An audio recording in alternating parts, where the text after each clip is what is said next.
د اوبو او انرژي وزارت مسؤلین وایي چې تر راتلونکو 5 کلونو پورې به د هیواد د داخلي برېښنا تولید تر ځان بسیاینې پورې ورسوي.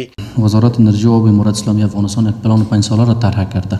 در این پلان 5 ساله ما در حدود بالاتر از 3.2 میلیارد دلار ضرورت داریم که ما بتوانیم به سوی خودکفایی برسیم. د یاد وزارت مسؤلینو ملت ته د دولت د حساب ورکولو د پروګرام پر دوام وویل چې په هیواد کې د اوبو او لمریزې برېښنا ډېری منابع شتون لري او د دوی هڅې دا دي چې په هیواد کې دننه د برېښنا تولیدات زیات کړي.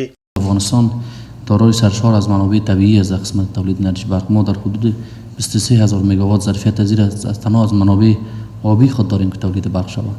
همچنان ما 222000 مگاوات ظرفیت انرژی سولار داریم در افغانستان یا انرژی های خورشیدی با مینیمم دیگر رقم میشه.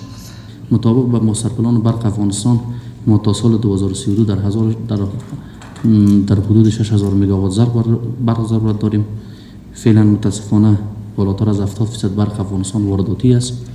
همین رقمی که قارس پیشتر عرض کردن توجه ما به منابع داخلی است. ما در قدم اول تامین برق ولایت کابل از اولویت‌های کاری وزارت انرژی و آب است. تمرکز مولوی 500 کیلوولت برق ترکمنستان است که ما بتوانیم در یک سال آینده این لاین تکمیل شود و برق بیاید به افغانستان.